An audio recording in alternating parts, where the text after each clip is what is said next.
بسم الله الرحمن الرحيم.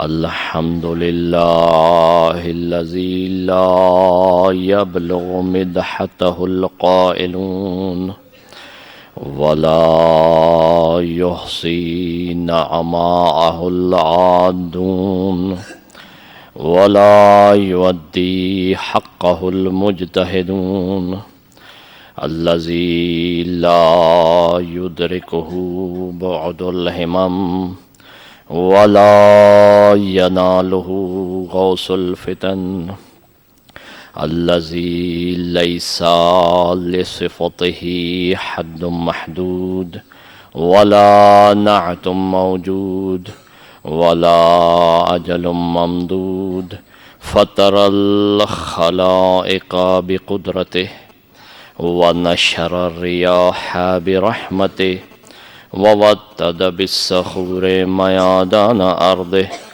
أول الدين معرفة الجبار، ثم الصلاة والسلام على السيد المكي المدني الهاشمي القرش الأبتهي سيدنا ومولانا شفيع ذنوبنا وطبيب قلوبنا أبي القاسم محمد.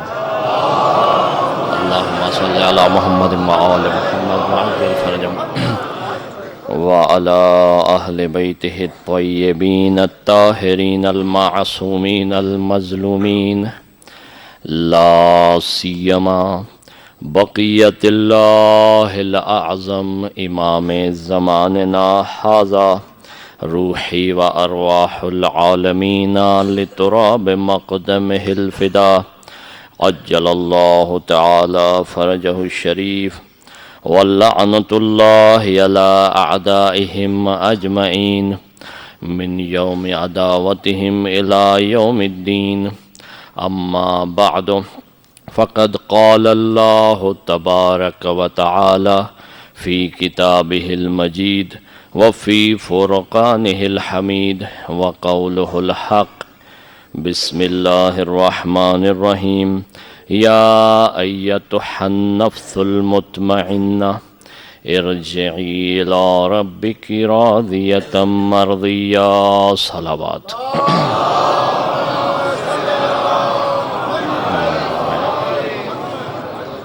محترم سامعین، اہل ولایت و مودت و محبت، عشرہ زینبیہ میں روز اربعین کی مجلس ہے۔ عشرے میں موضوع جو چل رہا تھا وہ حسین و حسینیت تھا۔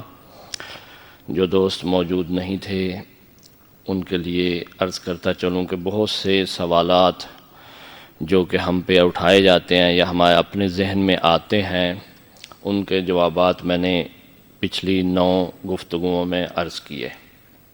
آج کی گفتگو میں انتہائی اختصار کے ساتھ، کیونکہ مجھے معلوم ہے آپ کام سے آ رہے ہیں اور کام پہ آپ کو واپس جانا ہے، تو میکسیمم 30 منٹ آپ کا وقت لوں گا، اس سے زیادہ نہیں۔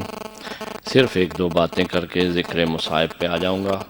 اور یہ ذہن میں رکھیں کہ سال میں یہ ایام جو نصیب ہوتے ہیں ہمیں 1-2 ہی وقت ہوتا ہے ان کا، اس میں اگر تھوڑا سا وقت آپ کا زیادہ لگ جائے تو برا نہ منایا کریں۔ اس میں یہ ہے کہ اللہ جانے اگلے سال یہ سانسیں رہیں یہ نہ رہیں، موقع رہے یا نہ رہے۔ میں جانتا ہوں آپ کی مجبوریوں کو، لیکن ہماری بھی یہ مجبوری ہوتی ہے کہ اگر اتنا سفر کر کے آئے ہیں تو آپ کو وہ معارف تفصیل کے ساتھ بیان کریں کہ جو آپ تشنا ہیں جس کے۔ مجبوریاں بھی اپنی جگہ ہیں یہ سب کچھ، لیکن کئی وقت ہم روڈ پہ اشاروں میں وقت گزار دیتے ہیں انتظار کر کر کے، ٹریفک میں ہمارا اتنا وقت برباد ہو جاتا ہے۔ تو اگر یہاں پہ 15 منٹ 10 منٹ اگر زیادہ ادھر ادھر ہو جائیں تو آپ یقیناً مجھے معاف فرمائیں گے۔ عرض خدمت یہ معصوم فرماتے ہیں، تم اپنی فرائض نمازوں میں اور نوافل نمازوں میں سورت حسین ابن علی پڑھا کرو۔ کیا پڑھا کرو؟ حسین ابن علی۔ سائل سوال کرتا ہے، کہتا ہے کہ مولا میں نے قرآن کے فہرست کو دیکھا ہے، سورتوں کو دیکھا ہے، تو اس میں تو سورت حسین ابن علی نہیں ہے، تو آپ کیا فرما رہے ہیں؟ تو پھر معصوم نے فرمایا، کیا تم نے قرآن میں پڑھا ہے یا ایتھا النفس المطمئنہ؟ کیا تم نے قرآن میں یہ آیت پڑھی ہے؟ کہا ہاں میں نے پڑھی ہے۔ کہا کہاں ہے یہ؟ کہا سورہ فجر میں ہے۔ تو کہا فَإِنَّهَا، بس یہی صورت جو ہے وہ صورت حسین ابن علی ہے، لہذا یہ صورت مولا کے نام کی ہے۔ پھر مولا فرماتے ہیں کہ فائدہ کیا ہے اس کا؟ اصل اس لیے آپ کو زحمت دی ہے۔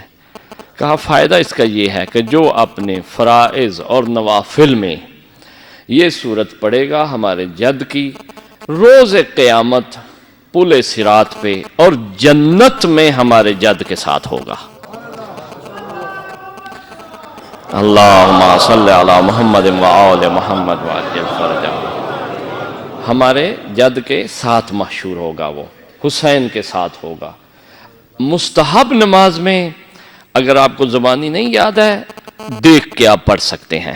مراجع اعظام اجازت دیتے ہیں کہ مستحب نماز میں کسی سورہ کو آپ دیکھ کے پڑھ سکتے ہیں، باقی فرائض میں آپ اپنا دیکھ لیں۔ لہٰذا یہ کبھی نہ کبھی کسی نہ کسی وقت جب نماز عشق پڑھنی ہو، جب آپ نے نماز عشق پڑھنی ہو تو اس وقت یہ سورہ مستحب نماز میں پڑھا کریں، خاص طور پر، تاکہ دل سے پڑھیں، بوجھ محسوس نہیں کریں، اور جب دل سے آپ پڑھیں گے تو اس وقت کوئی بھی دعا مانگے سید الشہداء کا واسطہ دے کے اللہ اس کو رد نہیں کرے گا۔ تو عزیزان محترم، میں نے ایک سوال کل چھوڑ دیا تھا اب کے لیے، اگر آپ مزاج بنائیں گے تو میں اس کا جواب دوں گا، وگرنہ رات کو۔ اللہم صلی علی محمد وآل محمد وعجل فرجہ۔ سوال یہ تھا کہ اللہ تعالیٰ نے یہ کام ابراہیم سے کیوں نہیں لیا، اسماعیل سے کیوں نہیں لیا، دوسرے انبیاء سے کیوں نہیں لیا؟ کربلا کا واقعہ جو ہے، کیونکہ جو پیچھے میری گفتگو سن چکے ہیں ان کے لیے واضح ہے یہ کہ یہ کام، یہ معرکہ، یہ بہت بڑا واقعہ جو ہے، جو پوری کائنات کے لیے ہدایت کا سبب بنا ہوا ہے، وہ واقعہ پچھلے انبیاء سے کیوں نہیں لیا؟ کل سوال تھا خدا نے لیا کیوں یہ امتحان کا مطلب کیا تھا؟ اب یہ ہے کہ حسین سے کیوں لیا ہے، کسی اور سے کیوں نہیں لیا ہے، اس کی وجہ کیا ہے؟ توجہ فرمائیے گا، اگر آپ نے توجہ میرے ساتھ رکھی، رات کی مجلس ماشاءاللہ آپ نے بہت اچھی سنی ہے۔ یہی آیہ شریفہ جس کا میں نے وعدہ کیا تھا کہ میں آج کی اس مجلس میں اس کی تشریح کروں گا، وہ وعدہ پورا کر رہا ہوں۔ 2 کی مجلس میں نے عرض کیا تھا، آج اس آیت کو بتا رہا ہوں۔ اس آیت میں ایک نفس کو پکارا گیا، یا ایتھا النفس المطمئنہ، اے نفس مطمئن۔ اب پتہ یہ چلا کہ جب یا جو ہے ندا کا، اے نفس کی طرف اشارہ ہے، اور نفس جسم نہیں ہوتا۔ اگر آج کوئی کہے کسی کا جسم نہیں ہے اور اس کو آپ یا کہیں تو شرک ہے، تو کہہ دیں کہ قرآن میں نفس کو یا کہا ہے، اور کون سے نفس کو یا کہا ہے؟ مطمئن نفس کو یا کہا ہے۔ اب نفس رسول کو یا کہے تو کون سا شرک ہے؟ یا علی مدد کہتے ہیں نا آپ، یا علی کہتے ہیں، لوگ کہتے ہیں یا علی کی کیا دلیل ہے؟ اس کو نفس رسول ہے۔ جب اللہ نفس مطمئن کو یا کہہ رہا ہے، یہ اللہ کی سنت ہے، لہذا رسول کا، اگر کہو کہ رسول کا، جرت کرو کہو کہ رسول کا نفس مطمئن نہیں تھا، اگر جرت ہے کسی میں، دم ہے، تو آ کے کہے کہ رسول کا نفس مطمئن نہیں تھا۔ جب اللہ ہر نفس کو مطمئن کہہ رہا ہے تو پتہ یہ چلا کہ یا کہنا بدعت و شرک نہیں ہے۔ اب جواب میں نے آپ کو دے دیا ہے۔ اب توجہ فرمائیے گا، نفس کی 3 صفات ہیں اس آیت میں، ایک ہے مطمئن، ایک ہے راضیہ، ایک ہے مرضیہ، صرف مطمئن کو بیان کروں گا، باقی اگر موقع ملا رات کو توجہ فرمائیے گا، میں بہت مختصر انداز میں کہوں گا، آپ نے اس کو لے لینا ہے تاکہ وقت زیادہ نہ لوں آپ کا۔ مطمئن کا تعلق، اطمینان کا تعلق دل سے ہے۔ کس سے ہے؟ یقین کا تعلق بھی دل سے ہے، لیکن ایک درجہ اوپر ہے اس سے، یعنی کم تر ہے اس کا درجہ۔ البتہ یقین کا تعلق دماغ سے بھی کہا جاتا ہے۔ توجہ رکھیے گا۔ اب قرآن کریم میں ایک واقعہ مشہور ہے، میں اس واقعہ کو بیان نہیں کروں گا، صرف اشارہ کروں گا کہ حضرت ابراہیم سلام اللہ علیہ کا واقعہ ہے۔ اس لیے میں مثال یہ دے رہا ہوں تاکہ سارے پچھلے انبیاء آپ کے ذہن میں آ جائیں۔ جب ابراہیم، کیونکہ ہمارا مسلم مسلمین کا عقیدہ ہے کہ رسول اللہ کے بعد اگر نبی ہے کوئی، سب سے بالا تر وہ حضرت ابراہیم ہے، یہ ہمارا مسلم عقیدہ ہے۔ حضرت ابراہیم کے بارے میں قرآن کہہ رہا ہے کہ حضرت ابراہیم نے خود خدا سے کہا کیف تحیی الموتى، کہ اے اللہ تو کیسے مردوں کو زندہ کرتا ہے؟ تو اس وقت اللہ نے یہ کہا کہ اے ابراہیم، کیا تجھے، کیا جملہ ہے وہاں، اطمینان نہیں ہے، یقین نہیں ہے؟ تو ابراہیم نے کیا کہا کہ مجھے اطمینان نہیں ہے، لیطمئن قلبی، کہ میں چاہتا ہوں کہ میرا دل مطمئن ہو جائے۔ اب پتہ یہ چلا کہ ابراہیم کے پاس یقین تھا، اطمینان نہیں تھا۔ یقین تھا، اطمینان نہیں تھا۔ اللہ سے جو گفتگو ہو رہی ہے، کوئی میری آپ کی گفتگو تو نہیں ہے، اور یہ حدیث بھی نہیں ہے کہ کوئی اس میں شک کرے، یہ قرآن کی آیت ہے جس میں خود خالص وہ ابراہیم جو کہ بہت زیادہ بلندی رکھتے ہیں، خدا کے نزدیک بہت مقام ہے حضرت ابراہیم کا۔ اب ابراہیم کہہ رہے ہیں کہ میں یقین تو رکھتا ہوں لیکن اطمینان نہیں رکھتا۔ اب پتہ یہ چلا کہ خدا جس کو کہہ رہا ہے کربلا میں واپس آ جا، وہ اطمینان بھی رکھتا ہے۔ حسین میں اور ابراہیم میں یہ فرق ہے کہ ابراہیم کے پاس یقین تک رک گئی تھی بات، حسین کو خود خدا کہہ رہا ہے۔ حسین نہیں کہہ رہے میں مطمئن ہوں، اگر حسین کہتے کوئی مانتا یا نہ مانتا، اب خدا کہہ رہا ہے تو نفس مطمئنہ ہے۔ اس لیے جملہ دے رہا ہوں، یہ لے لینا بس، یہی میری آخری جو ہے بات ہے۔ اسی لیے خدا کو وہ چاہیے تھا کہ جو مطمئن ہو۔ خدا نے کیوں ابراہیم کو نہیں چنا، ابراہیم کی قربانی کو ٹال دیا؟ کیوں ٹال دیا؟ کیوں؟ ابراہیم کے پاس یقین تھا کہ یہ حکم خدا ہے، یقین تھا کہ اللہ جو ہے میری قربانی قبول کرے گا، لیکن اطمینان نہیں تھا تو پٹیاں بندھی تھیں۔ اطمینان نہیں تھا، اور خود بھی کہا کہ میرے پاس اطمینان نہیں ہے۔ اللہ چاہ رہا تھا کہ اگر میں نے یہ کہنا ہے میرے لیے کوئی قربانی دے تو وہ یقین کی منزل کافی نہیں ہے، اطمینان والا چاہیے۔ اسی لیے اس کو میں نے ٹال دیا، خدا نے ٹال دیا، اور کہا جب اطمینان والا آئے گا نا تو میں خود کہوں گا کہ یا ایھۃ النفس المطمئنہ، اے نفس مطمئن لوٹا۔ پتہ یہ چلا اس لیے اللہ نے حسین کو چنا ہے، ابراہیم کو نہیں چنا، کیونکہ اللہ نے کہنا تھا نفس مطمئن، اور نفس مطمئن نظر نہیں آ رہا تھا، کیونکہ جب ابراہیم یقین کی منزل پہ رک گئے تھے تو پچھلے انبیاء تو اس سے پیچھے تھے۔ لہذا نبیوں کو اللہ نے اس امتحان سے نہیں گزارا ہے۔ پتہ چل گیا اب آپ کو کہ کیوں چنا حسین کو؟ خدا کو اطمینان والا چاہیے تھا، جس پہ خدا خود کہہ سکے کہ میں اطمینان والے کو دعوت دے رہا ہوں کہ واپس آ جاؤ۔ لہذا عزیزان محترم، اس سے زیادہ آپ کو زحمت نہیں دوں گا، یہ سوال کا جواب دے دیجئے گا لوگوں کو کہ حسین کو اس لیے چنا ہے، ابراہیم کو اس لیے نہیں چنا ہے۔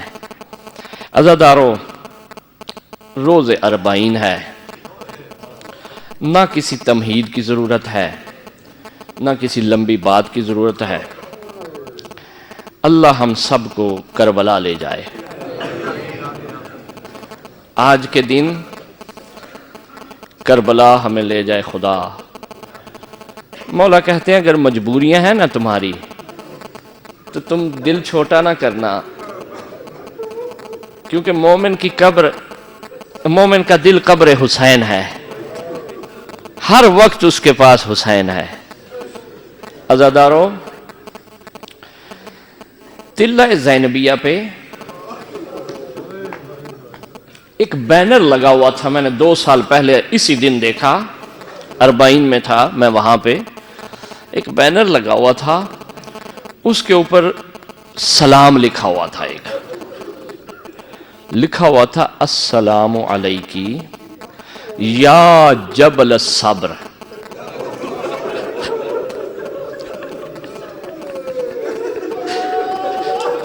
خدا کی قسم، جب تلہ زینبیہ پہ میں نے یہ بینر دیکھا نا، مجھے کسی اور مصائب کی ضرورت نہیں تھی۔ وہاں سامنے حسین کا روضہ تھا، دوسری طرف عباس کا روضہ تھا، لکھا ہوا تھا، میں ترجمہ کرتا ہوں جن دوستوں کو سمجھ نہیں آئی ہے، سلام ہو اس پر جو صبر کا پہاڑ تھی۔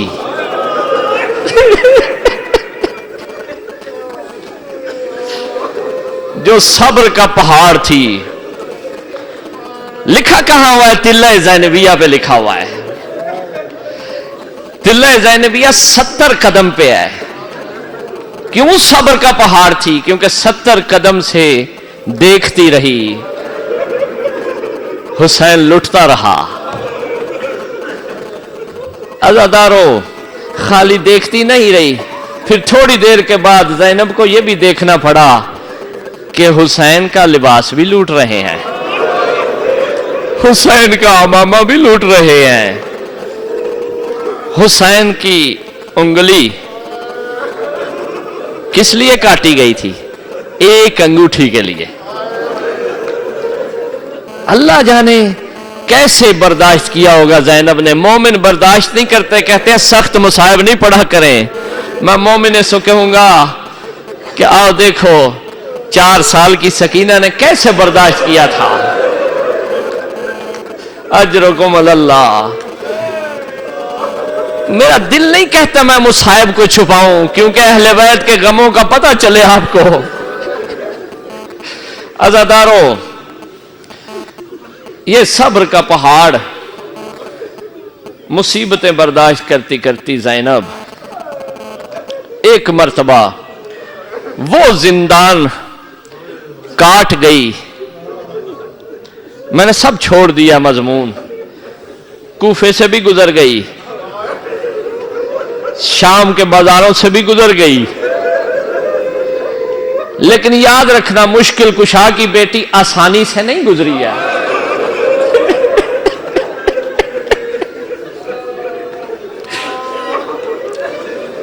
جہاں سجاد کو حوصلے کی ضرورت پڑتی تھی زینب حوصلہ دیتی تھی۔ جب زینب کا حوصلہ کم ہونے لگتا تھا کہتی یا علی میری مدد کو آئیے، بابا میری مدد کیجئے، اب میں دربار میں جا رہی ہوں۔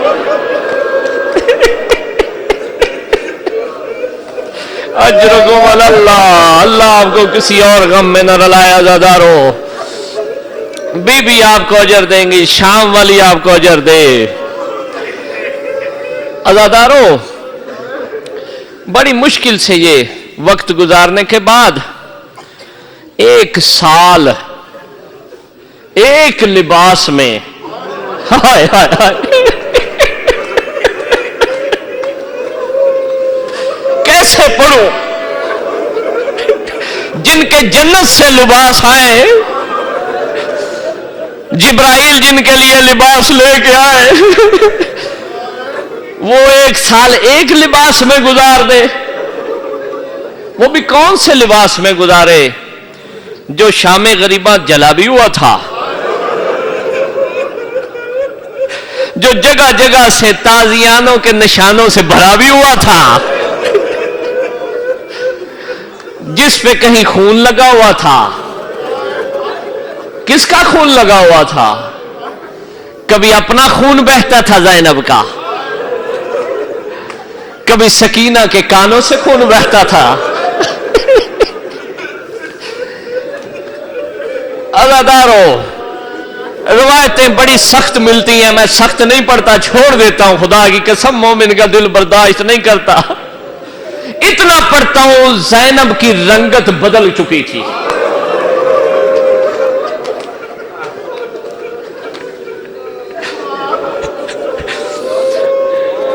بی بی سے اکیلے اٹھا نہیں جاتا تھا، سہارا لے کے اٹھتی تھی، کمر پہ ہاتھ رکھ کے اٹھتی تھی۔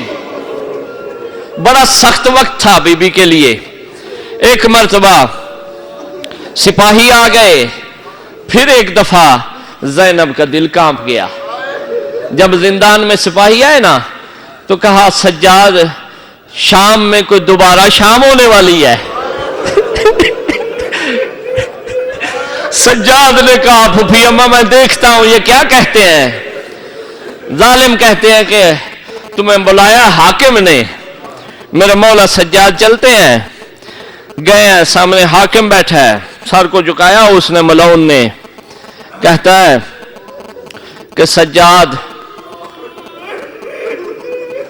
میں تجھے رہا کرتا ہوں، میں تھک گیا ہوں تجھے قید میں رکھ رکھ کے۔ جملہ ملتا ہے خدا کی قسم، دو جملے ملتے ہیں تاریخ میں۔ ایک تو سیدانیوں کی جو رسیاں تھی، زنجیریں تھیں، وہ خود ٹوٹنے لگی تھی، سجاد کے ٹونک گھسنے لگے تھے، اور ظالم کہہ رہا ہے کہ میں تھک گیا ہوں تمہیں قید میں رکھ رکھ کے۔ میری 4 سال کی بچی روز میرا دامن پکڑ کے کہتی ہے اب تو وہ 4 سال کی بھی دنیا سے چلی گئی ہے۔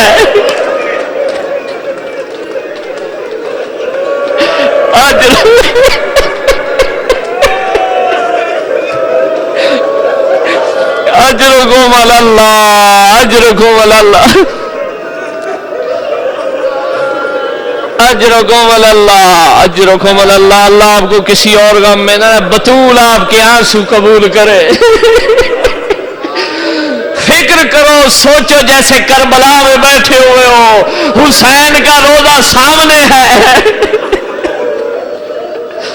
عزادارو، ظالم کہتا ہے سجاد اگر مدینے میں جانا چاہتے ہو مدینے چلے جاؤ، اگر شام میں رہنا چاہتے ہو شام میں رہ جاؤ، اور جو کہتے ہو میں دینے کے لیے تیار ہوں، جو تمہارے مطالبات ہیں میں ماننے کے لیے تیار ہوں، جو شرطیں کہتے ہو میں شرطیں پوری کرنے کے لیے تیار ہوں۔ سب سے پہلا سوال جو سجاد نے کیا ہے نا، وہ تاریخ میں لکھا کہ میرا بابا کا سر دے دو۔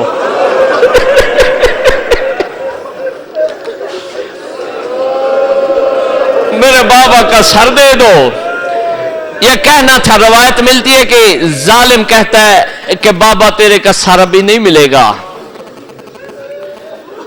روایت ہے کہ مولا کا سر ایک صندوق میں رکھا ہوا تھا۔ کتاب کا نام ہے صحاب رحمت، اس لیے کتاب کا نام بتا دیتا ہوں تاکہ یہ شک نہ کرنا مصائب میں۔ صندوق میں رکھا ہوا تھا سر۔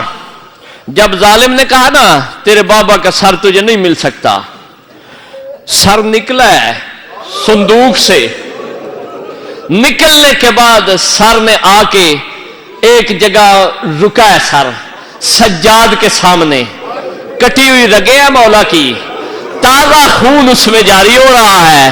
ایک مرتبہ سجاد نے کہا السلام علیکہ یا ابا عبداللہ، اے ابا عبداللہ، اے مظلوم کربلا، میرا آپ پہ سلام ہو، اے میرے پیاسے بابا، آپ پہ میرا سلام ہو، میں بھی بڑا پیاسا تھا لیکن آپ کی زیارت کا پیاسا تھا۔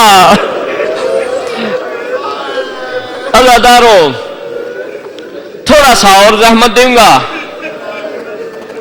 ایک مرتبہ کہتا ہے کہ اور کوئی مطالبہ ہے؟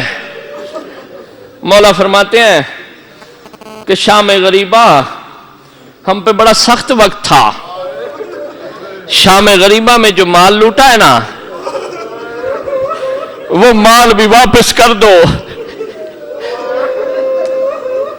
یہ ظالم کہتا ہے بڑا مشکل مطالبہ کر دیا ہے سجاد، کیونکہ لوٹا تو بہت سے لوگوں نے ہے، تھوڑوں نے لوٹا نہیں ہے، ایک نے نہیں لوٹا، کئی لوگوں نے لوٹا ہے. اگر اس کی اجرت لینا چاہتے ہو تو اجرت لے لو، معاوضہ لینا چاہتے ہو تو معاوضہ لے لو. میرے مولا سجاد رو کے کہتے ہیں اے ظالم، میرے بابا کی انگلی کا معاوضہ کیا دو گے؟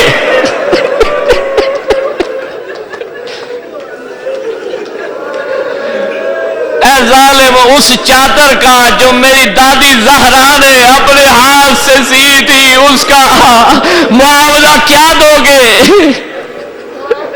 میرے مولا پھر رو کے کہتے ہیں اے ظالم، ان بندوں کا، ان بالیوں کا معاوضہ کیا دو گے جو میرے بابا نے سکینہ کو عید کے دن تحفہ دیا تھا؟ عزادارو، یہ ظالم کہتا ہے کچھ مال میں نے جمع کیا ہوا ہے جو لوٹا گیا تھا، یہ میں نے باندھ کے رکھا ہوا ہے، سجاد یہ بھی لے جانا. اور کوئی مطالبہ ہے؟ سجاد کہتے ہیں کہ میری پھوپھی کی بڑی خواہش تھی کہ بھائی کو روئے، ماتم کرے، لیکن ابھی موقع نہیں دیا گیا. جب بھی میری پھوپھی روتی تھی تازیانے برستے تھے، درے برسائے جاتے تھے. ہمارے لیے ایک مکان کا بھی بندوبست کرو تاکہ میری پھوپھی وہاں مجلس کر سکے اپنے بھائی کی. عزادارو، جب مولا چلے نا زندان میں آئے، بی بی کو یہ بتایا کہ رہائی ہو گئی ہے. رہائی کی خبر سن کے ہر قیدی خوش ہوتا ہے.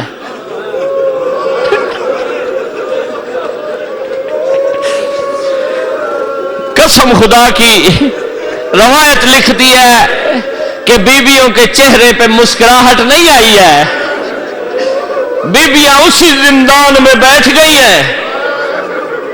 اللہ جانے ادھر ادھر کیا دیکھتی تھی. روایت ملتی ہے کہ ایک چھوٹی سی قبر تھی،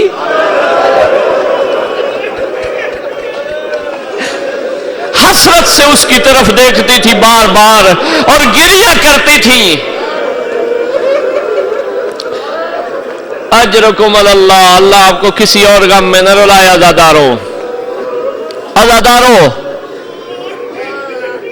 72 کی ماتمدار زینب نے 72 کا عزا کا جو اہتمام تھا اس میں سب سے پہلا خطاب کیا زینب نے. زینب وہ ہستی ہے جس نے مصائب اپنی آنکھوں سے دیکھے تھے اور خود جھیلے تھے. زینب نے خود مصائب پڑھے اپنے بھائی کے. شام کی عورتیں بھی آ گئیں، بڑی عورتوں نے معذرت بھی کی، معافیاں بھی مانگی کہ ہم نے اے بی بی تجھ پہ بڑے پتھر برسائے ہیں، ہمیں کہا گیا تھا تو باغی کی بہن ہے، ہم بھول گئی تھی، ہمیں پتہ نہیں تھا، ہمیں معاف کر دینا، تو کریم کی بیٹی ہے.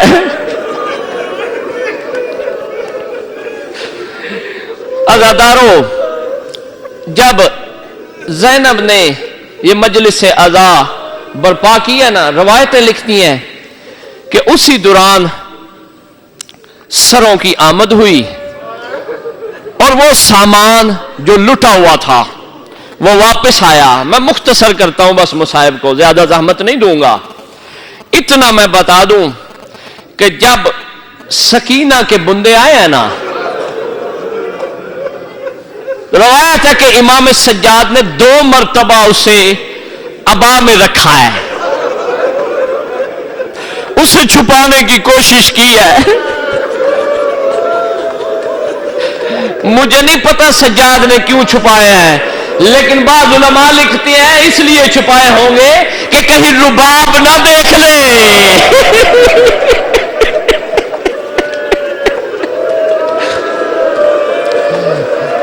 کہیں رباب کا دل نہ پھٹ جائے.